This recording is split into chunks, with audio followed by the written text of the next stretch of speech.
There's no feeling more discouraging than starting over. And that's what you're about to experience if you keep playing this game. It's going to be deeply frustrating.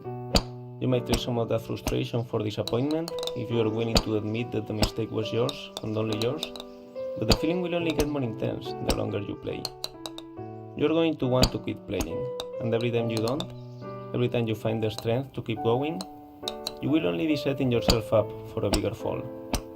And if you manage to get to the top, will that make you feel good? Will you feel that it's all being worth it? I think you will.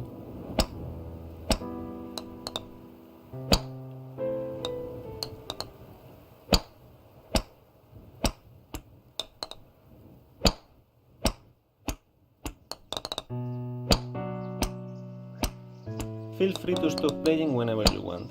Your progress will be saved automatically. Your loss of progress too.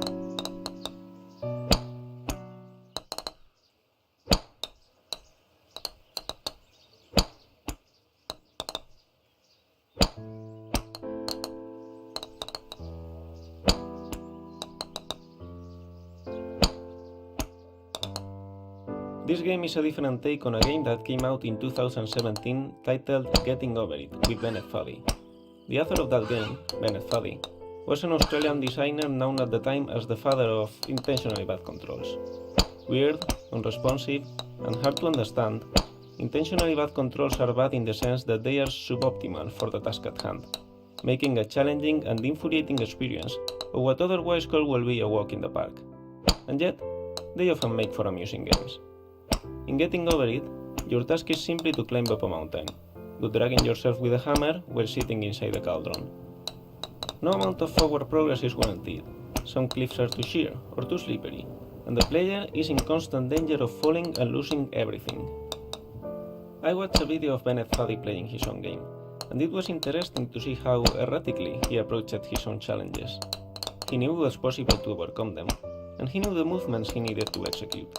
So he will make an attempt, but he will fail, without a clear reason why. So he will try again, exactly the same movements he attempted the first time. And he will repeat this process until, eventually, it actually worked, giving the impression that the challenge was more about perseverance and luck than precision.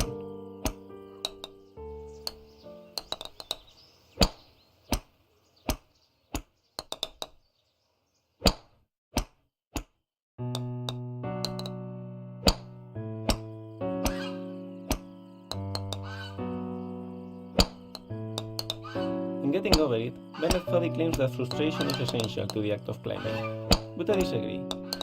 Frustration might be essential to having a real challenge, an obstacle that you are not guaranteed to be able to overcome, but the act of climbing itself can be enjoyable. Climbing in Getting Over It is not frustrating because you can easily fall down and lose all your progress, but because controlling the main character is infuriating. Of course, falling and losing all your progress is also frustrating. But the worst part is not that you have to climb it all over again, it's that you have to fight with the controls while doing so. This game is pretty much like Getting Over It. You need to climb up a wall made of pre-made assets while the game creator talks to you about the game itself. And the point of the game is built around the fact that it's a very hard challenge and you can easily lose all your progress at any time. The main difference, what makes this game more than just a clone of the original, is its controls. Not only because hitting a ball is quite different from pulling yourself with a hammer, but because it's easy and intuitive to control. You hit the ball with a certain force at a certain angle, and that's it. The difficulty lies in calculating what force and what angle you should apply to the ball. And it's not infuriating because you feel in control.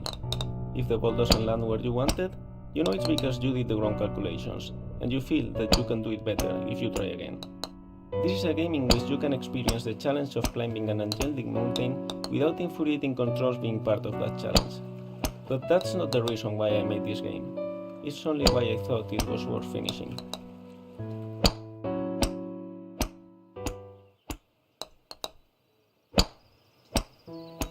There's a castle to your left. Inside it lives a girl. Her name is Albatros.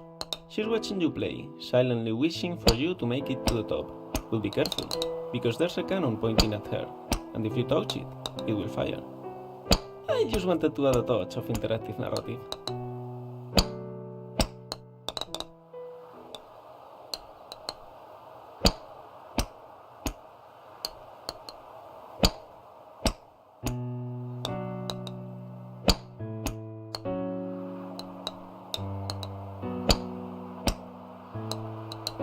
So, why did I make this game? I was lying in bed, thinking of an unusual concept for a golf game.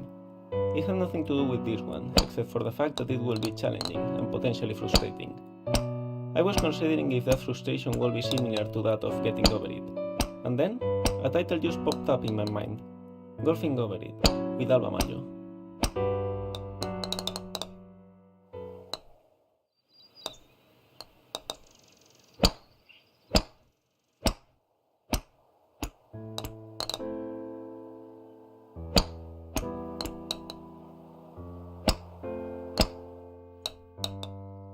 I generally hate having to repeat a part of a video game over and over until I can beat it.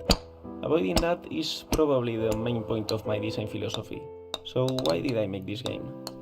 The truth is, it was an accident, like an unplanned pregnancy. After coming up with the title, I wanted to test the concept, just to see what it would feel like. I created the ball and the controls, then I started building and testing the world. And it was fun. It was so much fun. I got into a deep state of flow. I worked all day, forgetting to eat, not wanting to sleep. I did the same the day after, and the one after that. And before I knew it, the body of the game was finished. I would have never planned to make a game like this. Even if we forget my design principles for a moment, I would have never made a game that lives only as the shadow of another one.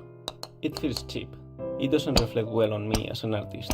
And yet, I couldn't bring myself to stop there, to delete the game and move on.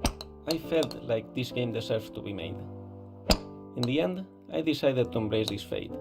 I will finish making this frustrating game, and I will make it all about its relationship to Getting Over It, like an unofficial spiritual sequel.